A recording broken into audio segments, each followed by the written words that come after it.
Fox 13 meteorologist Valerie Mills with your Sky Tower radar forecast.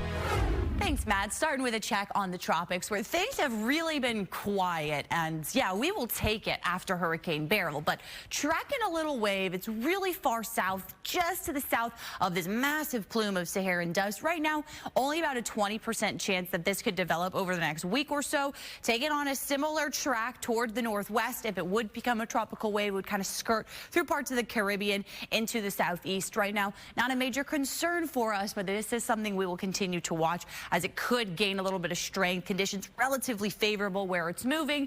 Really warm waters and not too much wind shear. So overall, not much of development expected the next couple of days, but we will certainly continue to keep you updated. And yes, we are heading into the start of August. So our storm formation zones, they really change up from July to August. August, when we open the door for storms to start to develop really across the entire Atlantic basin. And as I just mentioned, water's plenty warm. So once we head into August, that Saharan dust clears out of the way. I mean, things are going to be pretty much a go for hurricane season. So now is the time while things are quiet.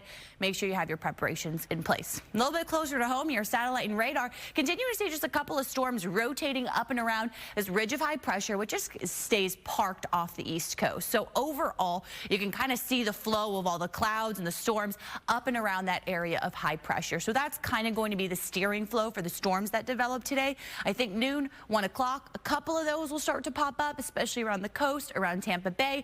Between 3 and 5 looks like most likely storm chances, especially the further west that we had. Then our inland areas, they will see some of those storms lingering a little bit later through the evening hours. And just look at how calm winds are. We're talking calm up to about 5-mile-per-hour winds all morning into the early afternoon. Then right around 1 o'clock, that's when those sea breeze winds will start to kick up. Some of our coastal spots dealing with winds up to about 15 miles per hour early afternoon. And then you can really see that sea breeze just travel inland. Then areas around Lakeland, Bartow, down to Wauchula, start to see those breezes pick up a bit more into the 4 o'clock hour. And that's kind of the timing of the storms. They're mostly off the coast.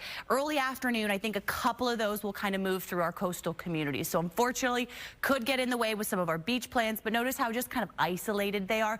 The thing is that since winds are so light, any storms that develop should be pretty slow moving. So locally heavy rain certainly going to be an issue, and we'll watch Polk County right around 6 o'clock. Looks like that's where the sea breezes collide and will allow for the most widespread storm coverage later on today. Mid-90s inland, right around 90 to 92 for the coast, and our Bay Area spots for today, that's pretty close to average. Marine forecast, only about 5 knots coming in out of the southwest by this afternoon. Seas 1 foot or less. Smooth on the bay, Gulf temp, nice and warm for you, right around 90 degrees. More of these daily storms will be possible as we look ahead to your 7-day forecast.